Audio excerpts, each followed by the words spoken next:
Hey guys, I'm back. Debo here, showing off the Ticklet and Visage / Sacrifice build. We finished 31 no problem.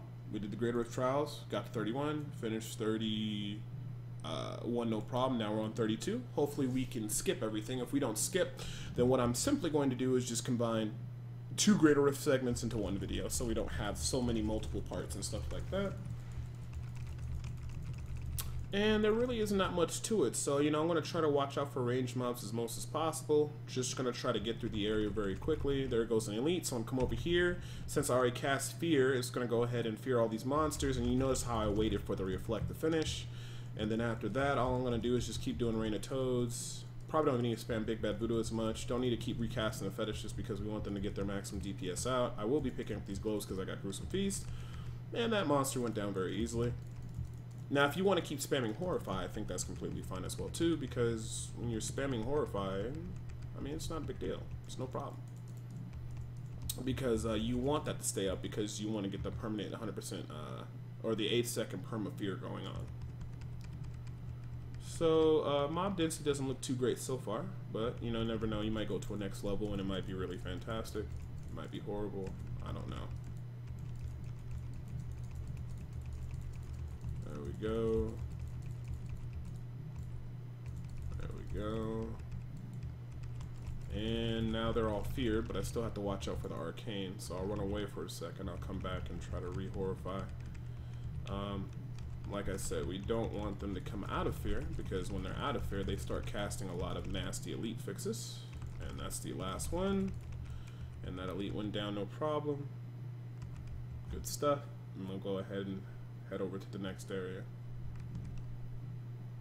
Nope, nope, that's a dead end. So there we go. And see how that's reflecting? So I'm gonna stop attacking and just basically stay here with the fear, and then once everything comes off, then I'm gonna basically resume my DPS as I would need to. That's great. And let me see here, and you see everything is dying pretty well. And even if I just stand here and just let them do what they gotta do, that's perfectly fine, because like I said, once you cast a fear, it lasts for 8 seconds. So any enemy you touch is just gonna get feared, which is really awesome. Alright, so looks like the density is going pretty well. I'm going to go ahead and go right over to these elite. You always want to deal with the elites first, and when these guys hop over here, they're going to get instantly feared, so that's also very good.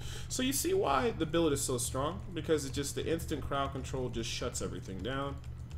And I can just sit here comfortably and not worry about my life being in danger. One thing you should definitely do is grab the Gruesome Feast or grab the Health Glows, because you got Gruesome Feast, which will speed up the killing time. And that was pretty nice mob density. I cannot complain myself. So that was pretty awesome. So now we're gonna go over to the next area. I don't know, I could check that area, but I'm not going to. I'm just gonna get to the next floor. Now this one I've had mixed ones. I've had good Greater Rifts where like this has been really big mob density, and I've had ones where it's just really completely horrible. But we look like we're doing okay here. Oh, okay. Look, see? Just come in with the Horrify and just wait till the reflect to end, and then you can just do your DPS. Because like I said, just, sometimes you have to wait, and then you can start doing your DPS. You don't want to kill yourself on reflect or different things of that nature. And it's always best to spirit walk into the mob and then stay on top of the mob like that. Because when you spirit walk into the mob, if you approach the mob with elite affixes, right, it will start to activate its stuff immediately. But if you spirit walk in, the monster doesn't register that you're there until it's too late and you're right on top of the monster. You cast a Horrify, then the monster can't do anything. So if always you want to see if you can spirit walk and then Horrify. That helps out a lot as well too, because then you just don't have to worry about taking a couple mortar shots, because especially at high levels on 40, 41, what I've noticed when I was just trying to mess around and do them is that it wasn't too bad to kill the monsters, but the thing that hurt me the most is just when I didn't time my Horrifies correctly, that actually backfired and worked against me horrendously. So I actually had to watch out for that, and I actually had to start adjusting my play so that, that would not happen. But it just takes time to get used to it. Like, that's elite right there. I didn't have my Horrify up. You see how he got that Thunderstorm off? If I would have Spirit Walked into the mob, then Horrified on top of it, the mob wouldn't have did any of that, which would have been fantastic. Sometimes it feels like somebody's following me. I got my little follower. Thank you for got the no follow, privacy. Yeah, or Zaraza. Hope I didn't butcher his name too badly. And, you know, we're just running through the Greater Rift. It really isn't, like, this build is real easy to play. So if you're looking for something that can do higher risk but doesn't require you to, like, freak out all the time or position yourself really, like, in all the time and stuff, this is probably the build for you. Like, right here, see how they're reflecting? I'm not going to attack. And then once I see the Horrify has took an effect on everything, now I'm going to start doing my DPS. So that worked out pretty well. I got to watch out because these are molten and they explode. Now, if you somehow can get a 4-piece Blackthorns, you don't have to worry about that. I could run a 4-piece Blackthorns with this and still do pretty well, but I prefer the Witching Hour. But you could, and then you'd be immune to all that kind of stuff. I can't tell you how many runs I've messed up just from being bad and just getting caught by Molten. Now, also, what you got to keep in mind, if they actually have fire chains out and you touch it, you will die. So if they're feared and they have fire chains, that's another thing. You will die. So you got to be careful and just be aware of where it's at. Because if you're not careful, you'll be punished, as you kind of should be, because you're touching a fire chain. I mean, it's a fire chain full of lava. I mean, you just can't come up and just do as you please and what have you not. So, alright, I'm coming around here. And like I said, we got a lot of good meter, but like I said, this is very common for this build to get really ahead on the meter in terms of up until the point you get the Rift Guardian. Then I've heard stories where people are like, oh yeah, I had 6 minutes left, got a bad Rift Guardian, then that ruined the whole run. So just keep that in mind. I mean, just don't get yourself too angry. I have been getting very angry at Greater Rifts, and sometimes maybe you just have to take a break. But for me, man, Greater Rifts gets like pretty aggravating sometimes. I think what people get aggravated most is not so much the mobs. I think the Greater Rift Guardians can be frustrating, but it's like, at least if they had higher mob density, even if it's just more Act 5 elites, people would be like, okay, well, at least I can, you know, get a good mob density going. When you have bad mob density, then that's followed by, like, bad mobs, and then also a bad Greater Rift Guardian, that will incite rage in even the most seasoned veterans of Diablo, even people who just usually just, oh yeah, I got this, no problem, or whatever their class limitation is. Like for a DH, 40, 41's nothing, but for them it'd be, I guess, around what, 47, 48, 49 for DH would be their frustration levels, where they're looking for that rift with the good mobs and stuff like that. But like I said, it's part of the system. Blizzard said they are looking into it, so hopefully they'll change that in the future. But you just gotta kind of, when you get lemons, you gotta make lemonade, unfortunately. You know, no matter how sour and horrible that lemonade is.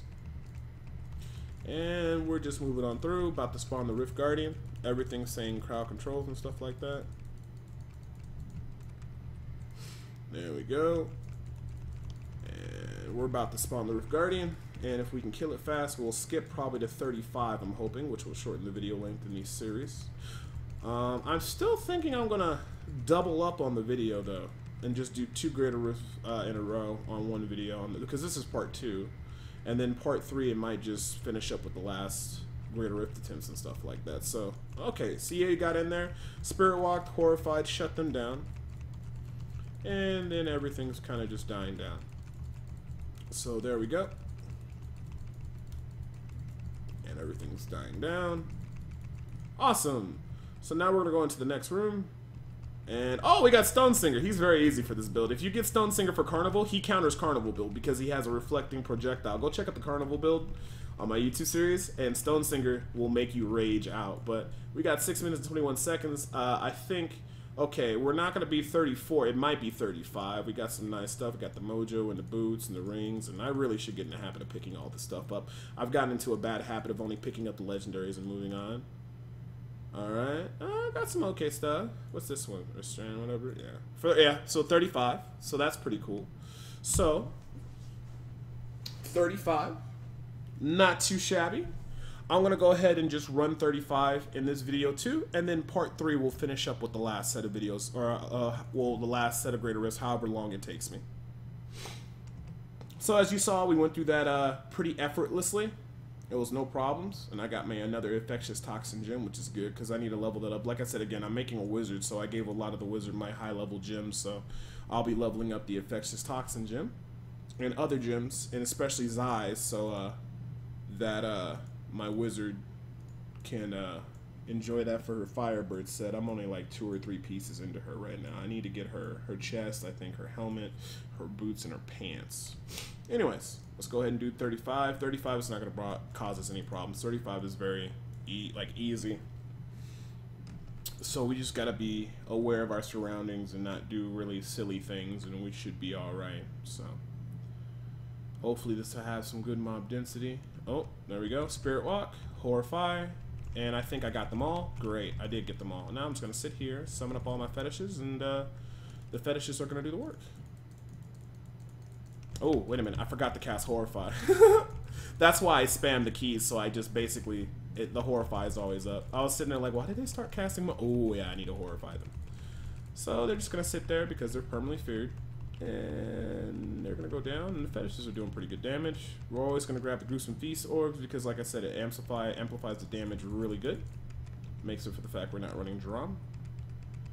And... somebody asked me, hey Debo, do you think you can run this build without Drum? And I was like, without the Tickling Visage? And I'm like, no, you can't. There's just no way around it. The CC that you get on the elites is just so incredible, and it really makes the build work. Now, can you run it without SMK? Yeah, it will be a little bit slower. Yeah, it'll be a little slower, maybe a good amount slower, but I mean, it still can be done, and I'd still think without SMK you can get to 35. I don't see why you couldn't. I think you'll be able to. But I probably have to do a video on that later and show the Tickling Visage build without the SMK, and I think people would like to see that. So maybe I'll do that for the next week's video. I'll do it with a Doombringer and Zunimasa setup, so people can see what you know, how it works if you don't have that crazy low % drop SMK. So this big guy's not gonna do much. He's gonna just sit there permanently feared. He has fast, frozen, extra health jailer, so he's not even jailing, as you can see. Like I said again, the fear shuts everything down. And there we go. Now, I'm wondering if I should keep going upwards. There's an okay amount of mobs, really not that great. I probably should have just went to the next floor and skipped it, but on this map, I mean, it's one giant circle, and then of course I could have immediately entered down to the next area, but I knew there was probably a lead up here somewhere, so. We're just gonna keep it moving. Ooh, that fire popped my spirit vessel, which is not cool, but that's what I get for rushing on through. Get to the next level. Hopefully they got some good mob density, and see if we can get that meter up. But once you get to 35, if you go one at a time at 35, that's really not the worst thing in the world. Now I got close enough so I can fear them all. I probably could be a little bit more backed up, but I don't want to get too close because that mob did have fire chains, Waller, fire chains, molten, health links, so they are going to explode when they die. So which means I do need to back up a little bit here because I don't want to take a senseless death. And they all explode. And I'm going to spirit walk through, which I probably didn't need to do, and I probably should have saved, but I'm still trying to get the playing this build mechanically sound. Like, not spirit, because like you really should be saving your spirit walk for when you get those elites, so you could spirit walk directly to them and then horrify them immediately so they don't cast their effects. Is because if elite sees you, like I see elite at the top right now, if you're not careful, the elite will punish you for that. Oh, and I need to summon my fetish army. There we go. Everything's dying. Now there's an elite right above us, so I'm gonna grab these cupcakes, which are the health globes, to amp up my damage for Gruesome Feast. Now I'm gonna spirit walk over and then horrify. You see how I spirit walked over and then they didn't activate Thunderstorm or Vortex or anything like that? It's because I spirit walked to them. They couldn't see me, and by the time I came out, I already had the horrify cast, so it pretty much just locked them down. There we go. So that was very easy, and we actually got a little bit ahead on the meter. Fantastic. And we're just going to keep rolling through this. And like I said, we're going to save our spirit walk for those elites because we want to make sure we spirit walk in there immediately, shut down the elite. Watch out for those little electricity things. They can't one-shot you, especially at higher levels. I learned that many times the hard way, popping my spirit vessels on those. So I see another elite, so I'm going to spirit walk all the way up here, horrify, recast my fetishes. Hopefully they can kill that lightning. Nope, the lightning actually pop my spirit vessel like I told you it would. But I mean, I got everything horrified here, so that's the main thing. Now I've got to watch out because it's molten, and with molten, you don't want to be next to that because at this greater earth level, that's pretty much guaranteed death. Now, the thing about the yellow elite champion packs or whatever is that if you don't get all their little mini mobs, sometimes it's not a bad thing. Sometimes the mini mobs will just be like, they might do something like you might have like Hoarder or minions with, I don't know, what's the okay one? Thunderstorm, that may not hurt you too much. Or minions with like, I don't know, let's just say, I don't want to say Jailer. Jailer's pretty horrible. We'll say like Teleport. That doesn't matter. Sometimes the minions though, they'll have Jailer. They'll have really bad affixes. So on the yellow champion or elite pack mobs, you just gotta really make sure not only do you get the main elite, which is that single yellow elite or champion or however you want to call it, you need to get his minions as well too, because if you don't get his minions are gonna go crazy. Now you see how I step back? Remember that electricity, like a little orb, the shock tower? That will basically kill me, and I don't want that to happen. So after the shock tower goes down, simply marvelous. That's really nice of Biggs. Thank you, Biggs. I'll put that towards the Halloween fund. Biggs is a long-time supporter of the stream. He's always sending me a little bit of money so I can keep the lights on and keep doing this Debo lifestyle. So major shout out to him. But anyways, like I was saying, if you guys are wondering what that is, basically I'm raising funds as an incentive for people who want to see me dress up as an actual witch doctor. If we hit our goal on Halloween, I'll do a 20-hour stream and I'll be dressed as a witch doctor. So make sure you stop on by and check that out.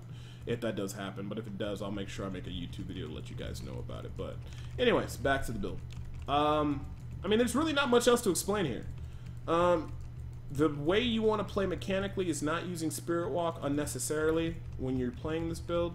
To not overly spam your fetishes during elite fights, because if you spam them, you take them off the target doing DPS.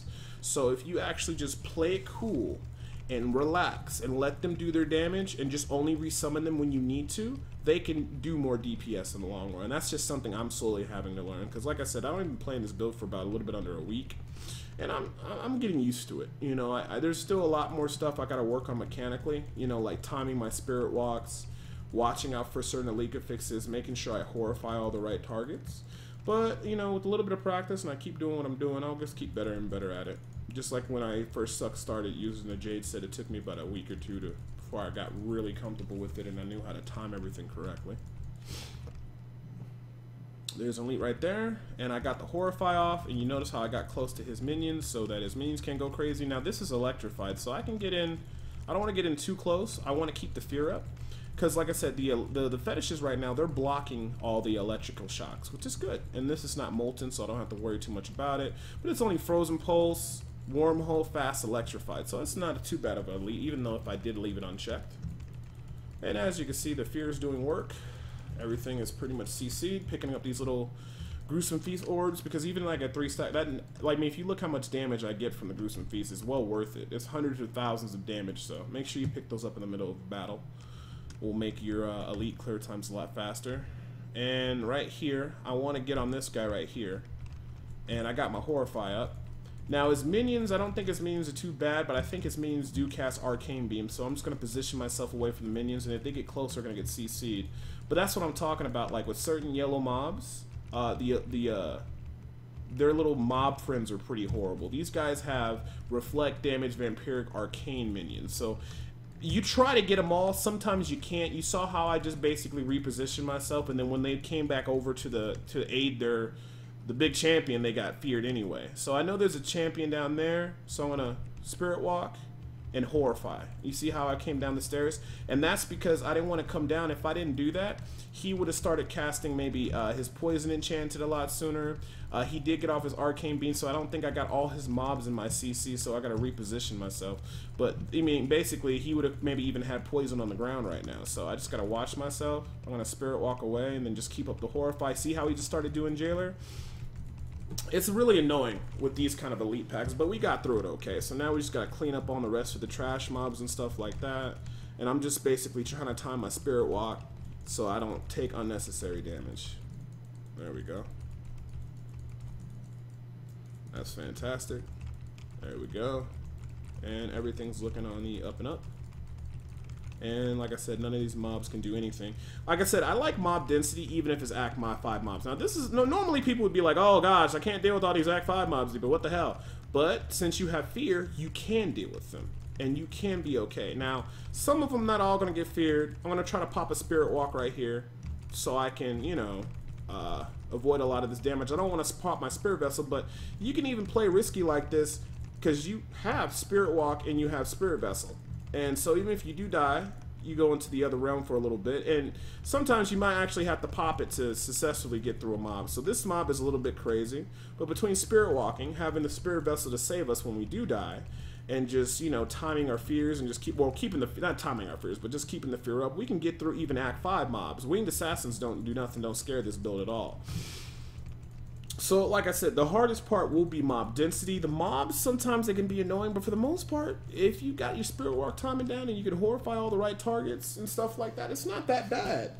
But like I said, but that's like I always said, more often than not, I'm just looking for mobs. That's the only problem I have. But, you know, again, like Blizzard said, they're looking into fixing mob density in the future, and I look forward to that because I really don't mind, at least with this build, dealing with the Act 5 monsters. Between the Horrify and everything, they can't do nothing to me anyway. But the lack of mobs in general, whether it's Act 5 mobs or Act 1 mobs or the Miracle Rift, if you guys haven't seen that video, you should check out the Miracle Rift. That basically shows what happens when you get good RNG in a Rift. You want mobs, you know, because, you know, you definitely need it. Like, this build excels at killing elites and killing trash mobs, just like the Health Tube build. Both are terrible at actually killing the Rift Guardian, you know, so you need to get ahead, quote unquote, or so to speak, so that when you get the Rift Guardian to spawn, you killed everything so fast that now it's like, okay, well, you have enough time to actually take down the Rift Guardian. And like I said, this guy was the Electrified Shielding. Now, if he gets shielding up, you cannot fear a monster when it has shielding, just so you guys know. And everything is dying pretty easily. There we go.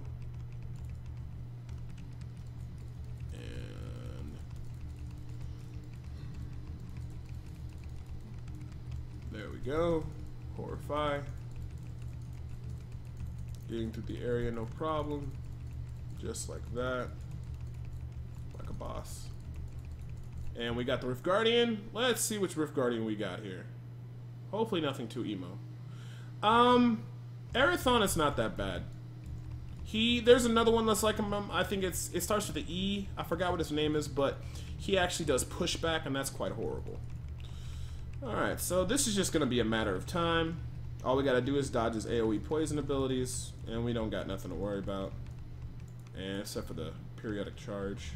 But, I mean, that doesn't one-shot us yet. At 40, it would have. But, we're not at 40, so we don't got much to worry about. Just looking out for the charges and the poison. Now what you can do is just move around the room like this and, like, you know, stutter step, but I think for the most part he's still going to get you. Not much you can do, just take it to the face, as horrible as it sounds, and then just pop your potion when needed. It's like when you fight Perdition, it's really hard to avoid the charges, you know, because he does it so sporadically. So that's all you can do is just kind of help it, just keep moving. Maybe he charges you in a spot while you're moving, and he charges that spot instead of you. And that one still hit me, so it's really at this point, like, it's pointless to even try to avoid them. Just focus on just keeping the Rain of Toads up to generate whatever little fetishes you can before they die, and casting your fetish army to keep up the DPS on the target. So that went through pretty easily. We're going to be going to floor 36 next, so you guys will see that in the next video part, so you guys can look forward to that. And I'm going to go ahead and pause the video right here. So in the next part, it's going to be part 3. And I'm basically going to do floors 36 and 37 so you guys can see. So I'll see you guys in the next video set.